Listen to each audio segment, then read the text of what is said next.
I may say so, poke the bear, then even hell hath no fury to match his scorn. And only God may help and save you.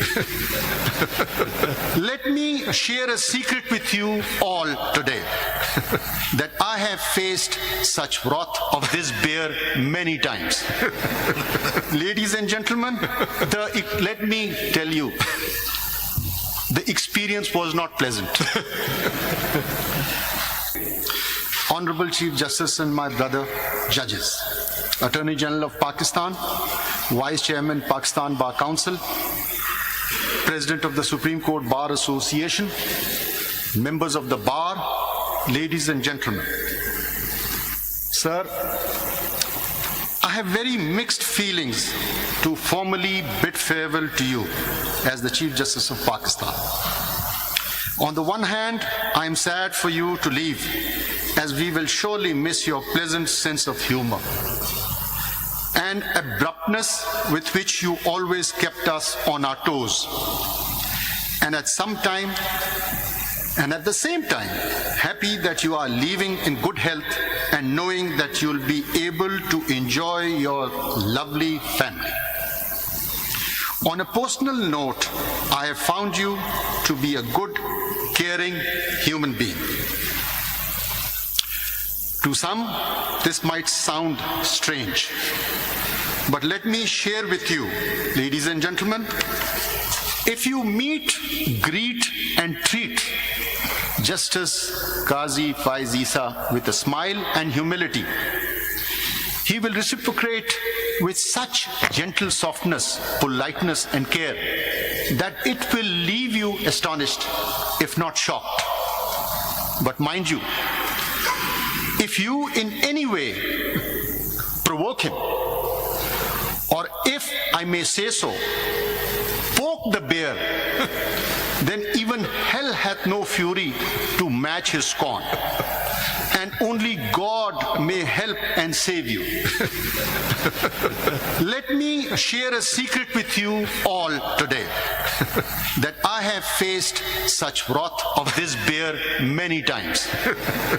Ladies and gentlemen, let me tell you, the experience was not pleasant.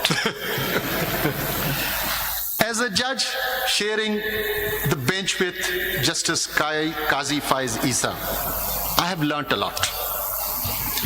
Where many like me would keep quiet and feel shy to openly admit that they are not clear about legal proposition, Justice Qazi Faiz Isa openly admitted that he would require the assistance of the worthy counsel.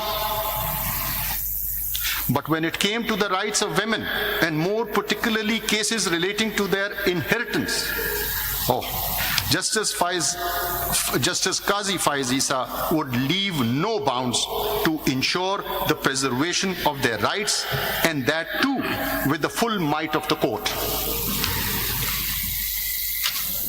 On a lighter note, while sharing the bench with Justice Qazi Faiz Isa during the first half of the court proceedings, I often felt sorry for those across the roster, and at times had to salvage them from total devastation. But as the clock ticked past the half hour, the mood would change, and we would have a compassionate listening judge who sat through the day till the last case on the cause list was heard and decided. But I must acknowledge that while sharing the bench with Justice Qazi Faiz Isa, on many occasions we had differences.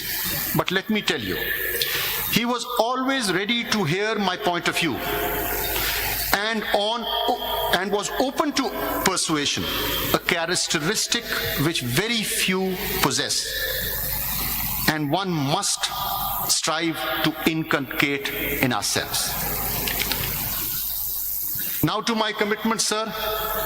This is a formal announcement that the farewell lunch today hosted by us in honor of Justice Qazi Faiz Isa is not on government expense.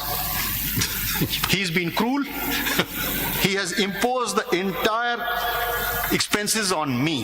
However, I have requested my brother judges to share the brunt. So we are going to share the brunt, but we wanted to host a lunch for Qazi Saab, and he was adamantly, stubbornly,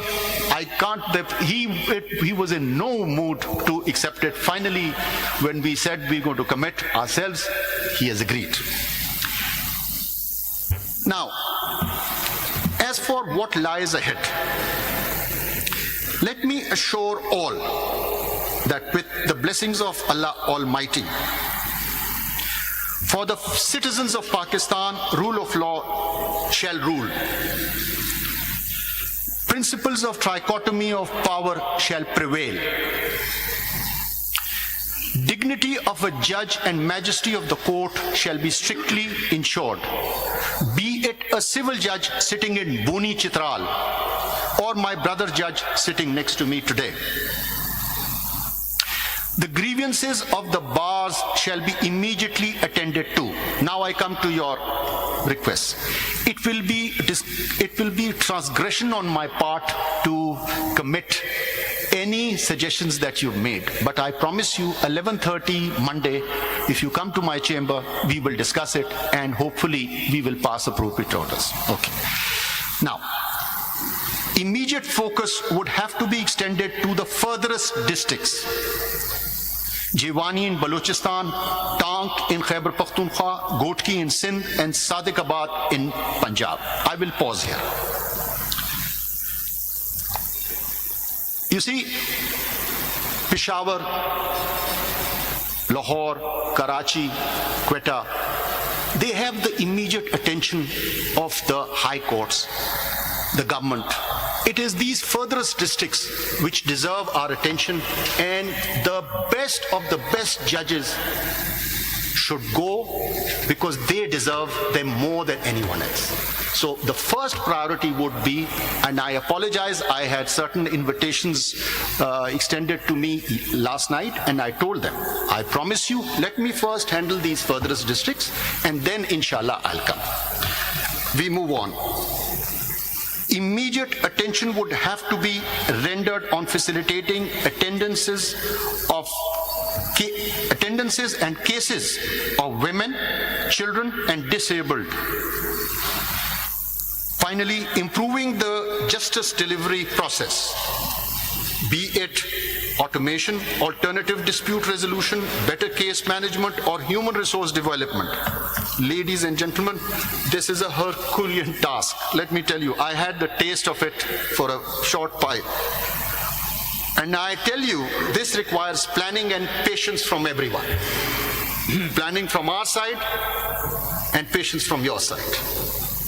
With the complete support of not only my brothers at the Supreme Court, the keen interest of the Chief Justices and the judges of the High Court and the District Judiciary, but most importantly, the complete confidence of the Bar. May Allah Almighty render us all guidance and success in achieving this noble goal. Ameen. Sir, in the end, with fondest of memories and with every good wish, I, on behalf of my colleagues, bid farewell to our very dear friend, our illustrious colleague, and our distinguished Chief Justice, Qazi Faiz Isa. It will be cruel on my part not to mention Sarina Isa, wife of Justice Qazi Faiz Isa, Seher Isa, the daughter, and his 3 loving grandchildren, Hana Lada, Sikandar Lada, Safia Lada, and I'm not going to forget Puddles, the poodle who kept us up during the summer afternoons.